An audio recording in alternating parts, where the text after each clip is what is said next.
নমস্কার বন্ধুরা, শিউলির রান্নাঘর চ্যানেলে আপনাদেরকে স্বাগত জানাই। আজকে আমি কাঁচা আমের টক মিষ্টি ঝাল নাড়ু বানিয়ে আপনাদের সাথে শেয়ার করব। তাহলে বন্ধুরা চলুন কিভাবে আমি কাঁচা আমের নাড়ু বানাই আপনারা দেখে নিন। আমি এখানে বড় সাইজের 3টে কাঁচা আম নিয়েছি। এগুলো বঁটিতে ছাড়িয়ে নুন জলে প্রথমে ডুবিয়ে রাখবো। দুটো শুকনো লঙ্কা ভেঙে নিয়েছি আর 2টো গোটা এলাচ দিয়ে ভালো করে ভেজে নেব। প্রথমে লঙ্কাটা একটু ভালো করে ভেজে নেব।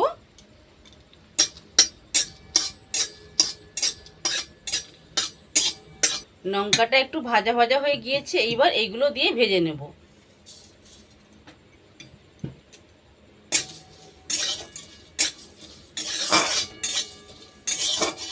মশলাটা ভাজা হয়ে গিয়েছে, এবার নামিয়ে নেব।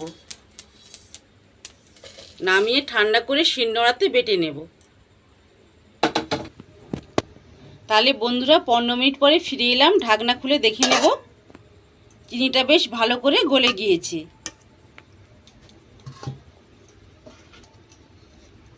রং আসার জন্য অল্প হলুদ গুঁড়ো,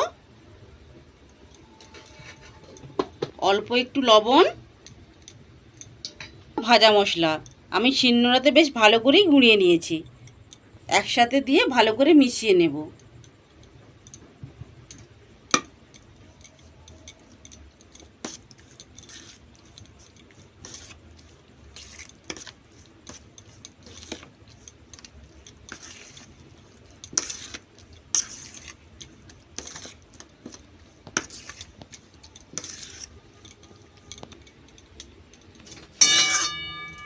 দিয়ে দিলাম।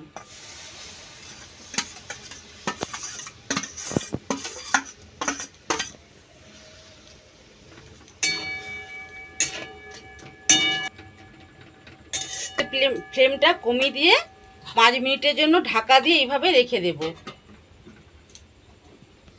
ঢাকনা খুলে দেখে নেব। আমটা অনেকটাই সেদ্ধ হয়ে গিয়েছে, দেখুন এখনো অনেকটা রস আছে। এটা এবারে বারে বারে খুন্তি দিয়ে নেড়ে নেড়ে রসটা একদম কমিয়ে নেব। দেখুন বন্ধুরা, রসটা একদম শুকিয়ে গিয়েছে। এইরকম যখনই এক জায়গায় জোটো হয়ে যাবে তখন বুঝবেন যে ডোটা একদম রেডি হয়ে গিয়েছে। এইবার আমি এটা নামিয়ে নেব। নামিয়ে একটু ঠান্ডা করে নেব, একটু চাড়িয়ে দেব এইভাবে।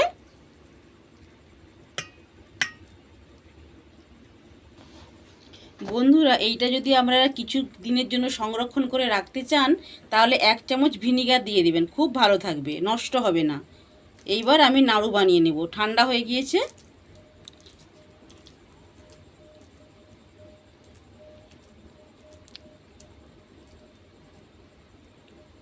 দেখুন বন্ধুরা, কত সুন্দর নাড়ু হয়েছে।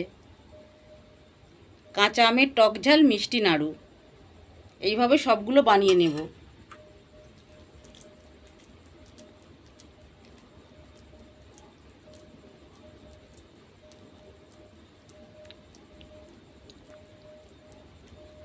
বন্ধুরা, বাড়িতে একবার হলেও বানিয়ে খেয়ে দেখবেন, খুব সুন্দর লাগবে খেতে।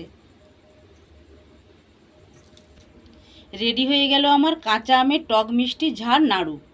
বন্ধুরা, এই রেসিপিটা যদি আপনাদের ভালো লেগে থাকে তাহলে কমেন্ট করে জানাবেন এবং সাবস্ক্রাইব করে আমার পাশে থাকবেন। নমস্কার।